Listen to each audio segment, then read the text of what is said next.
Bus பிடிச்சி வந்தவங்க எல்லாரும் கிளம்பிட்டாங்க. ஷூட்டே முடியல, எங்கே போறீங்கன்னு கேட்டால் நாங்கள் விஜய் பார்க்கறதுக்கு தான் வந்தோம், பார்த்துட்டு கிளம்புதோம் அப்படிங்காங்க. அவங்களுக்குள்ள ஷார்ட் தாங்க இருக்கு.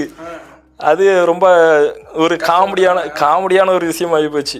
ஆனால் நாங்கள் வந்து அதில் ரவுடிஸாக பண்ணியிருந்தோம். நீங்கள் ஜனநாயகன் படம் பார்க்கலையா?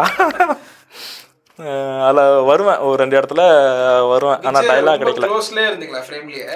ஆமாம், ஃபர்ஸ்ட் டைம் பார்க்கும்போது விஜய் வந்து நான் இங்கே இருக்கிறேன்னா எனக்கு முன்னாடி ஒரு ஆளுன்னா எவ்வளோ டிஸ்டன்ஸு, அந்த டிஸ்டன்ஸில் தான் இருந்தார்.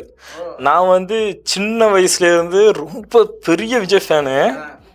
பக்கத்தில் நிற்காரு, எங்களுக்கு கொடுத்த சீன் ஒரு 100 பேர் அவர் சுற்றி நிற்போம், அதில் என் பக்கத்தில் நிற்காரு. அப்போ எனக்கு கொடுத்த டைலாக் வந்து என்னென்னா, அவரை திட்டணும். எனக்கு விஜய் எப்படா திட்டன்ட்டு ரொம்ப இதாகவும் இருக்குது. அதே டைம் பண்ணி தான் ஆகணும், என்ன பண்ணுறது. அவர் வந்து கண்ணாடி போட்டு அப்படி கெத்தான் நின்றுருக்காரு, எல்லாரும் திட்டுறாங்க, நானும் பக்கத்தில் வந்து திட்ட ஆரம்பிச்சிட்டேன்.